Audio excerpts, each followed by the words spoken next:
Lectura del Santo Evangelio según San Lucas. En aquel tiempo dijo Jesús a sus discípulos: así estaba escrito: el Mesías padecerá, resucitará entre los muertos al tercer día, y en su nombre se predicará la conversión y el perdón de los pecados a todos los pueblos, comenzando por Jerusalén. Vosotros sois testigos de esto. Yo os enviaré lo que mi Padre ha prometido. Vosotros quedaos en la ciudad hasta que os revistáis de la fuerza de lo alto. Después los sacó hacia Betania y levantando las manos los bendijo. Mientras los bendijo, se separó de ellos y subiendo hacia el cielo fue elevado. Ellos se postraron ante él y se volvieron a Jerusalén con gran alegría. Estaban siempre en el templo bendiciendo a Dios. Palabra del Señor. Ya se pueden sentar. ¿Y como Dios? Entonces, ¿de qué trató el Evangelio? Así en general. De la ascensión del Señor, ¿cierto? Que es la fiesta que vamos a celebrar. Es la fiesta que vamos a celebrar este domingo en la iglesia. Tradicionalmente se celebraba los jueves.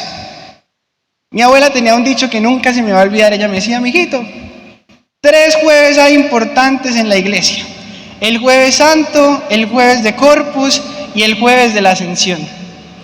Y eso nunca se me va a olvidar, porque tradicionalmente la fiesta de la Ascensión se celebraba los jueves. El jueves pasado celebramos la fiesta de la Asunción, pero se corrió para el domingo para que todos los cristianos podamos participar de esa fiesta. Porque el domingo es el día en el que nos reunimos toda la iglesia, todos los cristianos. Por eso el domingo no trabajamos, porque el domingo nos reunimos a ser parte de ese culto público que se le da al Señor. ¿Quién como Dios? De hecho, ustedes saben que el lunes es festivo, ¿cierto? ¿Ustedes sabían por qué el lunes era festivo? Pues la fiesta de la Ascensión. Pero no va a ir, disfruta de su puente festivo y qué chévere puente festivo y todo, pero no sabemos que es puente festivo porque estamos celebrando la fiesta de la Ascensión, de la Ascensión.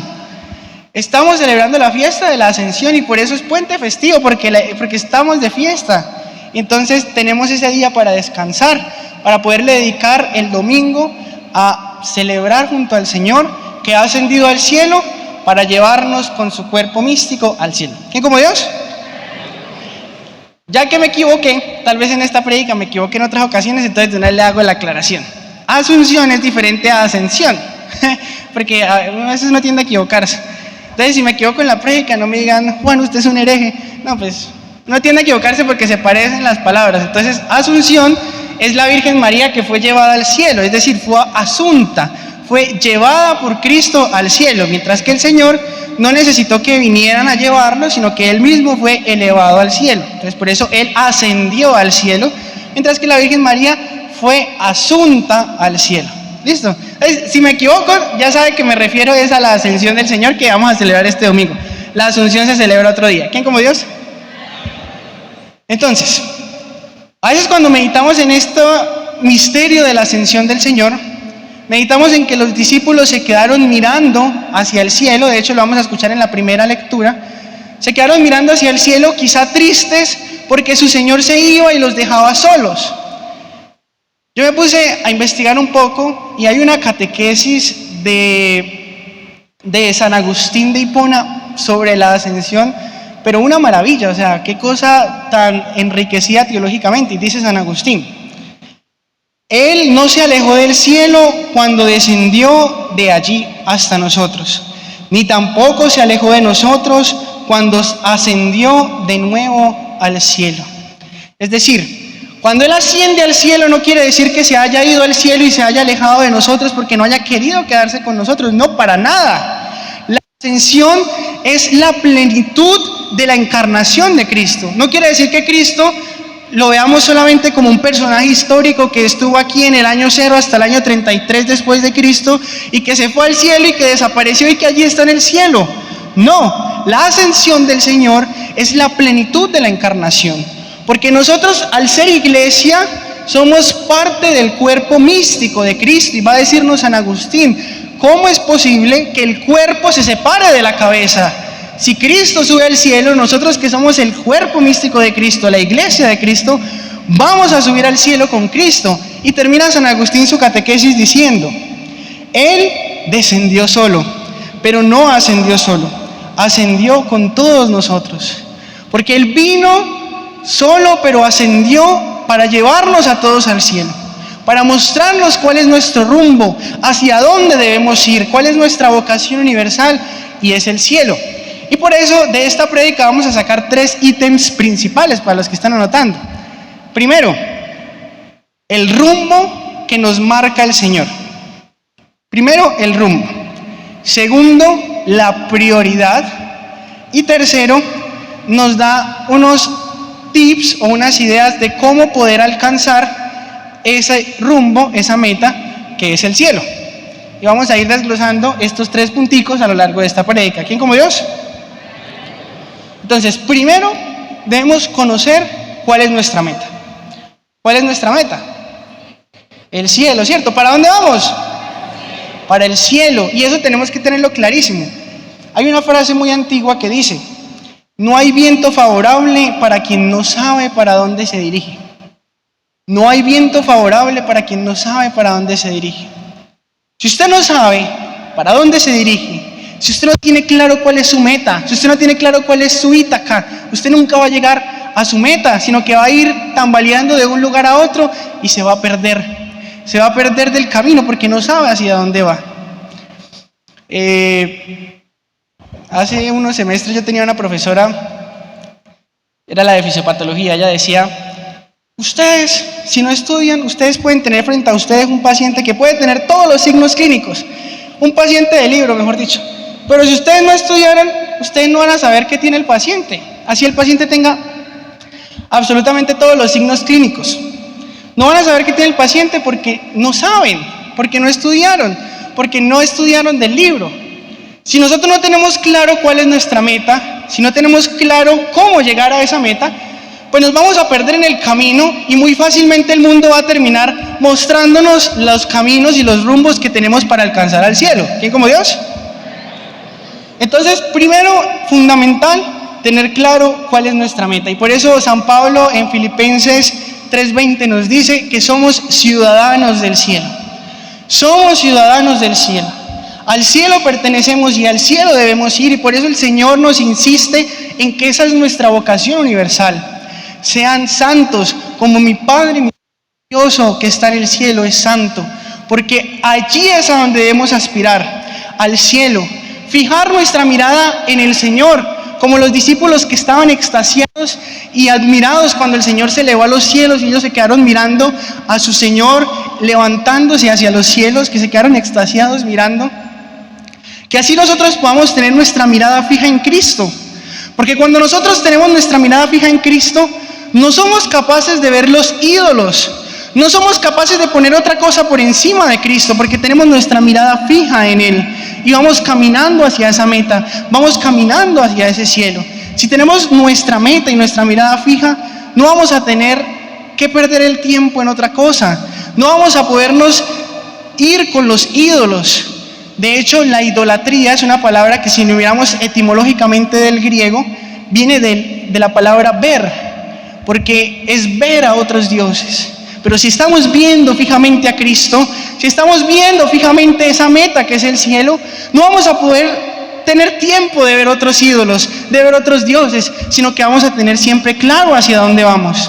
Aquel que tiene su mirada fija en Cristo, tiene la capacidad de navegar y caminar por encima de las aguas tormentosas del mundo. Recordemos lo que hizo Pedro cuando estaban allí en la barca, lo leíamos hace poco en las Escrituras, y ven a aparecerse al Señor y Pedro se lanza sin pensarlo a ese salto de fe. Yo aquí reflexionaba con una misionera y hablábamos sobre qué era la fe. Y hablábamos de que la fe realmente es un salto al vacío. Un salto al vacío que damos confiados en el Señor. Porque muchas de las cosas de la fe nunca las vamos a palpar, nunca las vamos a entender en nuestro entendimiento humano, pero es un salto que nosotros damos hacia el vacío. Como Pedro Pedro cuando agarró y se tiró de la barca a caminar hacia el Señor.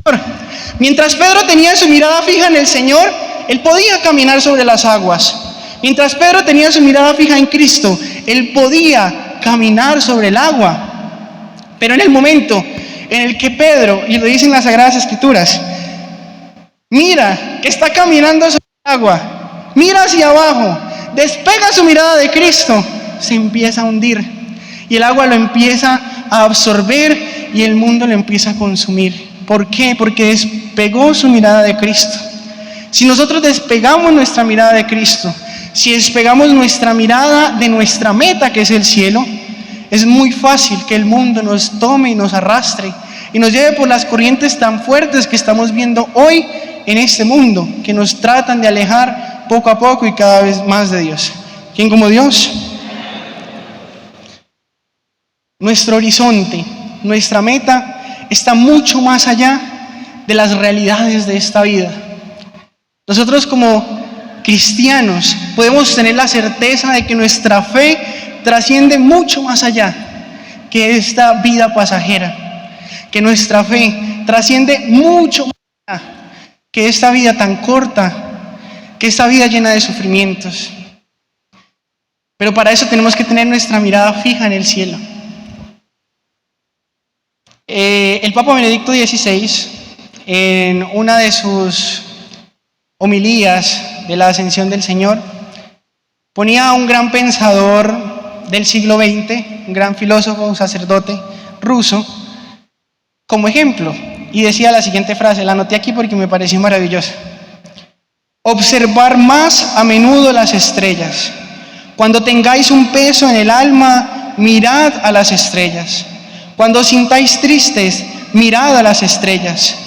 Cuando os se ofendan, entreteneos, deteneos y mirad al cielo, y vuestra alma encontrará la paz. Porque es que nuestro horizonte es mucho más allá. Debemos siempre detenernos y mirar hacia el cielo, no hacia el cielo físico, sino mirar hacia cuál es nuestra meta, qué es lo que esperamos. Porque nosotros tenemos esa esperanza de encontrarnos un día con el Señor en el cielo. Para eso vivimos, nos movemos y existimos, como decía San Pablo y como lo leemos en la Eucaristía. ¿Quién como Dios? Pero para llegar al cielo primero hay que pasar por la cruz. Si escucharon el Evangelio de hoy, ¿cómo comienza el Evangelio de hoy? Le dice Jesús a sus discípulos: el Hijo del Hombre tendrá que ser entregado, tendrá que morir, tendrá que pasar por sufrimientos, tendrá que resucitar y se encontrará con el Padre Celestial. ¿Por qué creen que el Evangelio de hoy nos recuerda la pasión? ¿Por qué creen que el Evangelio de hoy el Señor nos dice: el Hijo del Hombre tiene que ser entregado en manos de sus enemigos, tiene que ser crucificado y tiene que morir? Porque es que el Señor nos recuerda que para poder ir al cielo como Él, hay que pasar primero por la cruz. Y no solo por la cruz, hay que pasar por el camino al Calvario. No fue coincidencial, sino diosidencial que hoy en el grupo de oración meditáramos los misterios dolorosos. Eso uno no lo cuadra, eso lo cuadra la Virgen. Y yo cuando digo, misterios dolorosos, para que tengamos muy presente que para llegar a la ascensión del Señor hay que pasar primero por la cruz, hay que pasar primero por el camino al Calvario. ¿Y cómo fue ese camino al Calvario del Señor? Un camino en el que toma su cruz, la abraza y empieza a caminar aún a pesar de su debilidad humana, aún a pesar de que su cuerpo estaba destruido, toma un madero tan pesado y empieza a caminar. Y en ese camino al Calvario tiene caídas, pero también se levanta por la gracia de Dios y sigue caminando hacia el Calvario, sigue caminando hacia el cielo. En ese camino hacia el Calvario se encuentra con la Virgen María y sigue caminando. En ese camino hacia el Calvario se encuentra con amigos que lo ayudan a cargar la cruz, como el Cirineo, que se encontró con Jesús y le ayudó a cargar su cruz. Así nosotros tenemos caídas en la vida espiritual, así nosotros nos tenemos que levantar para seguir caminando hacia el cielo, para seguir caminando hacia el Calvario. Así como Jesús se encontró con la Virgen María en su camino al Calvario, lo leemos en el Via Crucis. Nosotros tenemos que encontrarnos con la Virgen María para caminar hacia el Calvario. Así como Jesús se encontró con un amigo que lo ayudó a cargar la cruz. Nosotros debemos tener amigos que nos ayuden en esta vida espiritual. Dice el Eclesiastés en el capítulo 10: ay del que cae estando solo y no tenga quien lo levante. Es necesario también rodearnos de amistades buenas y santas que nos levanten y que nos ayuden a caminar al cielo. Es necesario encontrarnos con María, es necesario caer y levantarnos. El camino del Calvario nos enseña mucho, y para poder ir al cielo y ascender con Cristo hay que primero pasar por el Calvario. Para ir a la tierra prometida, primero hay que pasar por el desierto. El Señor nos liberó a nosotros de la esclavitud, del pecado. Yo no sé de qué infierno o de qué abismo o de qué esclavitud te liberó el Señor, pero el Señor a todos aquí nos ha sacado de algún abismo, y si no nos ha sacado era porque íbamos camino al abismo y Él no nos dejó caer, pero de algún abismo nos ha sacado el Señor. Yo no sé de qué abismo te ha sacado el Señor, yo no sé de qué esclavitud te ha sacado el Señor, pero nunca podemos olvidar aquel Antiguo Testamento en el que el Señor libra al pueblo de Israel de las garras del faraón de Egipto, los hace cruzar el mar, precipita caballo y caballero, como dice el Salmo, destruye a sus enemigos, les da el maná del desierto, les da alimento, les da comida, los atiende y los lleva en ese caminar hacia la tierra prometida. Y este pueblo de Israel fue un pueblo que fue desagradecido con Dios. Fue un pueblo que fue un canalla con Dios. Ustedes sabían, yo sé que muchos saben, pero ustedes sabían que el pueblo de Israel, en ese caminar hacia tierra prometida, estaban en el desierto y el Señor los estaba alimentando con el maná. Que era el maná, que les llovía pan del cielo. Y empezaron a quejarse, casi por poquito agarran y matan a golpes a Moisés. Empezaron a quejarse, a decir que Dios los tenía comiendo puro pan, que ellos querían comer carne, y el Señor les regala la carne. Empiezan a caer perdices, aves del cielo para que ellos coman. Y este pueblo ingrato sigue quejándose de Dios, que les da todo y les pone todo a su disposición, que los tiene caminando en ese camino hacia la tierra prometida. Es verdad que al principio los hizo aguantar hambre, pero porque es necesario, porque el desierto es una escuela de santos. El desierto es una escuela de santos. Las tribulaciones son escuelas de santos.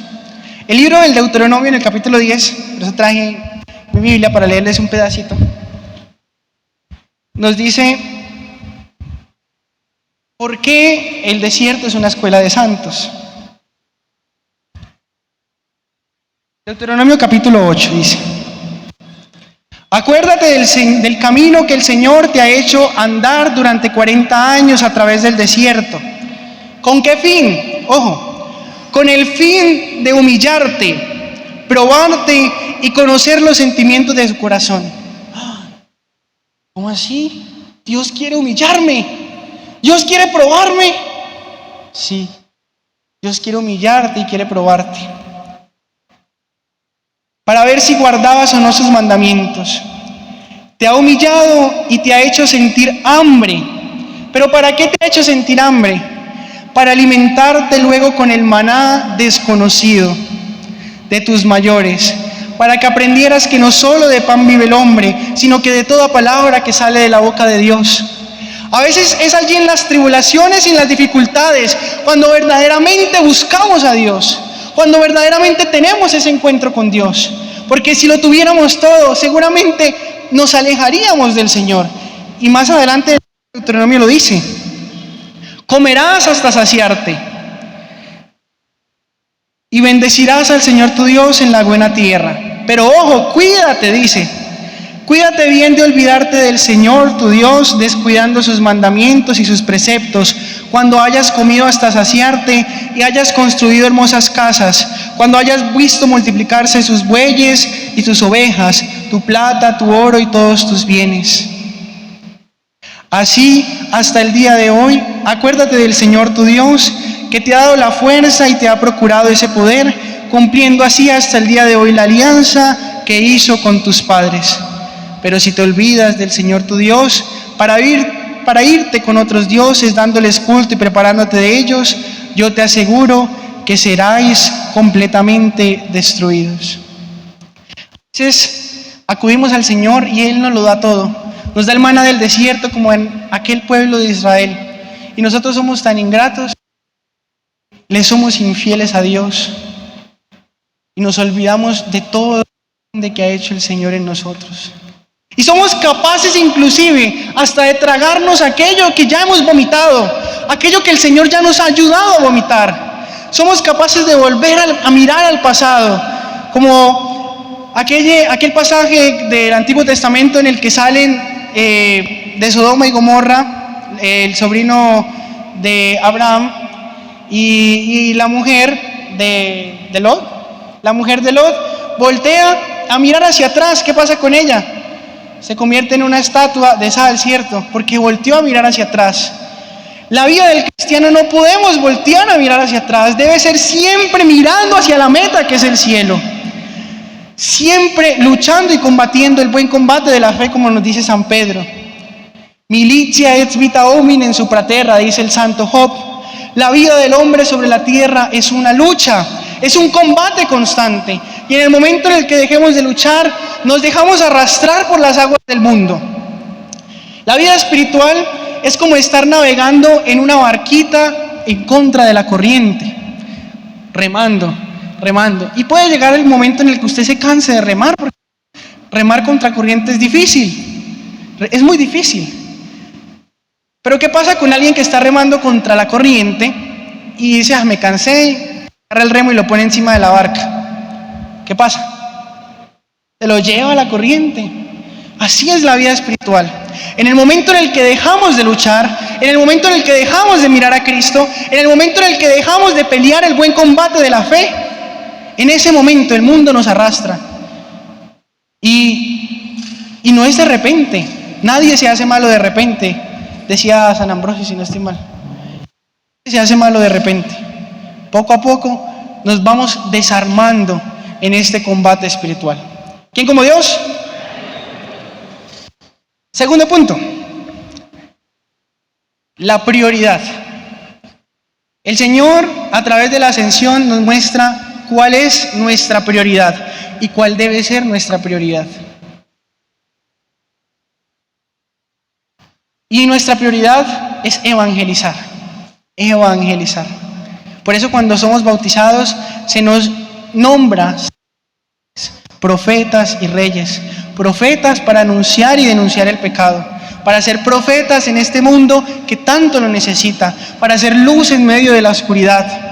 Ustedes sabían, dato curioso, que el día de la ascensión se celebra la Jornada Mundial de las Comunicaciones. Este domingo vamos a celebrar la Jornada Mundial de las Comunicaciones. Y eso no es algo nuevo. Eso está hace muchísimos años, lo instituyó el Papa Pablo VI. ¿Y por qué el Día Mundial de las Comunicaciones? El día de la Ascensión del Señor.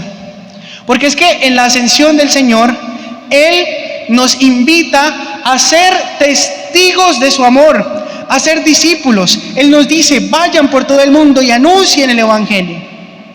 Pero no solamente nos podemos conformar con anunciar el Evangelio en nuestro círculo pequeño, sino que ir y romper las barreras de la evangelización. Hoy en día estamos en un mundo que la facilidad de las redes sociales nos permiten llegar a cientos de países. Y es impresionante. Por ejemplo, nosotros aquí en la localidad tenemos un apostolado, que es el apostolado del rezo del Santo Rosario. Y se conectan personas de todo el mundo. 1.300 personas se conectan a diario a rezar juntos el Santo Rosario, desde todas partes del mundo. Dice, Dios mío, qué impresionante los límites que nosotros mismos nos ponemos para evangelizar al Señor. para hablar del Evangelio, para llevar a Cristo a los confines de la tierra. No nos limitemos con la evangelización, seamos testigos de Cristo. Esa es nuestra tarea, anunciarlo en todo momento, como decía San Francisco de Asís. Yo sé que muchos de ustedes conocen esta historia, pero para los que no lo conocen, San Francisco de Asís era un santo que decidió vivir en la pobreza, vivir junto a la hermana pobreza, y él les decía a los hermanos, a los religiosos que vivían con él: bueno, hermanos, vámonos a predicar. Y a veces se iban al pueblo a predicar, pero en otras ocasiones se iban al pueblo nada más a dar una vueltica por el pueblo, volvían al monasterio, no le preguntaban: ¿sí? ¿En qué momento predicamos? Y Francisco les respondía: predicamos más con nuestro testimonio que con nuestras palabras. Predica el Evangelio en todo momento y si es necesario utiliza palabras, decía San Francisco. No nos podemos limitar para predicar el Evangelio. Allí donde vayamos debemos ser otros Cristos en la tierra. Debemos ser un alter Christi, otro Cristo en la tierra. Debemos llevar a Cristo a todos con nuestro testimonio. Porque la predicación convence, pero el testimonio convierte. Algunos dicen, el testimonio arrastra. Y es así. De nada me sirve a mí venir a predicarles a ustedes aquí sobre la pureza. Venir a predicarles sobre la pureza y que ustedes salgan de aquí de este grupo de oración enamorados de la virtud de la pureza. Pero si ustedes saliendo del grupo de oración van a ver mis redes sociales y se dan cuenta que están plagadas de impureza, van y me ven por allá saliendo de un motel, yo qué sé. Ustedes se van a convencer de la virtud que yo les prediqué en este grupo de oración, ¿sí o no? No se van a convencer. No se van a convencer porque es el testimonio el que verdaderamente trae conversiones. Porque las palabras se quedan en el aire si yo no vivo lo que estoy predicando, si yo no me creo lo que estoy predicando. Entonces comencemos a ser esos testigos del Evangelio. ¿Quién como Dios? Y por último, la tercera cualidad de la ascensión del Señor es que nos da la pista de cómo alcanzar lo que mencionamos anteriormente. Nos da la pista de cómo hacerlo. El Señor, antes de ascender al cielo, agarra a los discípulos y les dice: quédense en Jerusalén, no os disperséis. Y con esa frasecita vamos a terminar. No os disperséis. Porque el Señor nos dice que no nos dispersemos. Porque Él quiere, y le estaba diciendo a los discípulos, que vivamos en cenáculo. Los discípulos, después de la ascensión, se quedaron 10 días viviendo en cenáculo. 10 días viviendo junto a la Santísima Virgen María en cenáculo. ¿Y qué es vivir en cenáculo? Es vivir junto a la Santísima Virgen María, esperar y prepararse para el Señor. El Señor nos dice hoy en el Evangelio del domingo: es necesario que se revistan de la fuerza que viene de lo alto. Porque es que necesitamos revestirnos de las armas de Dios. San Pablo nos lo dice en Efesios capítulo 6 versículo 10: revístanse de las armaduras del Señor para resistir las insidias del enemigo. Vivamos en cenáculo, preparémonos para recibir el Espíritu Santo. ¿Y qué es vivir en cenáculo? Es vivir en comunidad. Dejar de lado el egoísmo de querer una conversión para mí solo. ¿Y los demás qué? ¿Dónde queda la conversión para los demás? ¿Dónde queda la vida en comunidad? ¿Dónde queda el ayudarnos los unos a los otros para caminar juntos hacia el cielo? Yo no puedo pretender querer caminar solo al cielo. Yo no puedo pretender querer salvarme solo. No. Tenemos que llevar a otros al cielo, caminar juntos al cielo. Ese individualismo, ese pensar en mí solo le ha hecho mucho daño a la iglesia. Y no seamos nosotros esos individualistas que piensan solo en mi conversión y yo voy a llegar al cielo y punto. ¿A costa de qué? El Señor nos llama a que lleguemos todos juntos al cielo, porque es necesario revestirse, dejar de buscar esos individualismos y esa vida espiritual por su cuenta. ¿Quién como Dios? Por eso los invito a que nos pongamos de rodillas. Y para terminar este grupo de oración, vamos a pensar en qué hay que me impide llegar al cielo. ¿Qué hay en mi vida que me está impidiendo ascender junto a Cristo? Quizá es un apego, quizá es una lucha. ¿Qué tengo yo que me impide acercarme a Cristo? ¿Qué es lo que está haciendo que pierda mi rumbo? ¿Qué es lo que está haciendo que pierda mi horizonte? ¿Qué es lo que está haciendo que me aleje del Señor? ¿Qué es lo que está haciendo que me sumerja en el mundo y deje de ver a Cristo? Quizá me estoy ahogando en las aguas del mundo, pero es en este grupo de oración que el Señor viene a tomarte de la mano, como lo hizo con el discípulo Pedro, cuando se estaba hundiendo en las aguas, porque dejó de mirar a Cristo. Lo tomó de la mano y le dijo: Pedro, aquí estoy. Así en este grupo de oración el Señor te toma de la mano y te dice: aquí estoy. Aquí he estado siempre contigo. Aquí he estado en medio de tus dificultades. Aquí he estado en medio de tus luchas. Aquí he estado cuando el mundo te agarró y te volvió una nada. Porque el mundo es experto haciendo eso. El mundo es experto tomándonos, utilizándonos, y ya cuando ha sacado de nosotros lo que necesitaba, nos desecha como basura. Pero aquí está el Señor, quien te recoge en esta noche y te lleva de nuevo a Él. ¿Qué hay que te está alejando del Señor? ¿Qué hay que te ha hecho perder ese rumbo? Si quizás has perdido ese rumbo, dile al Señor: aquí estoy, para volver de nuevo a ti. Para poder ascender junto al Señor es necesario quitarnos el peso, porque si estamos pesados no podemos ascender junto a Cristo. Necesitamos quitarnos las cargas y los pesos. Descárgate frente a Jesús, que nunca se ha ido, que se ha quedado junto a ti, que ha estado contigo en los momentos más difíciles, que en este momento está frente a ti en su presencia real eucarística, que en este momento está frente a ti, esperando que tú le hables, que ha estado toda tu vida tocando tu corazón, que las veces en las que tú has visto hacia abajo, has perdido tu mirada de Cristo, Él no se decepciona de ti, sino que le duele, te toma de la mano y te ayuda a caminar de nuevo hacia Él.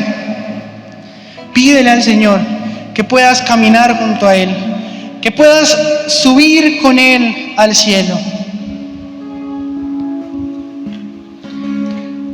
Mientras escuchamos esta canción, pídele al Señor que te ayude a caminar, que te ayude a caminar a pesar de las adversidades de la vida. Una voz dulce, una voz tierna. La voz de Dios que nos habla allí en medio de las dificultades. Siembra algo en mí, como su testigo, yo quiero vivir. El Señor te mira a los ojos, te mira a pesar de tu pecado. Me dice, te amo, porque el Señor te ama. No por lo que eres, sino a pesar de lo que eres. Porque Él te ama a pesar de tu miseria. Porque Él te ama a pesar de que tú vayas corriendo a buscar el mundo. Porque Él te ama a pesar de que vayamos en una dirección contraria a la que Él nos quiere. Y aquí recordamos las palabras del Señor. Señor nos dice: quiera venir en pos de mí. En pos de mí, niéguese a sí mismo y cargue con su cruz y sígueme. Y síguele, sigue a Cristo. No te rindas. Vale la pena. Y sígueme. Vale la pena servir a Cristo. Dile al Señor: enséñame a caminar junto a ti. Caminaré, Señor, a pesar de las adversidades, a pesar de los momentos difíciles de la vida. Caminaré junto a tus huellas, Señor. Sus huellas yo pisaré y aunque me aún a pesar que me duela, aún a pesar de que mi cruz se haga muy pesada, aquí soy, pues Señor. vas delante guiándome. Dile, Señor, pídeme lo que quieras, pero dame lo que me pides. Quiera, Señor, pero dame aquello que me pides. Yo pisaré, y aunque me duela, yo seguiré, pues vas delante guiándome. Gracias, Señor, por este grupo de oración.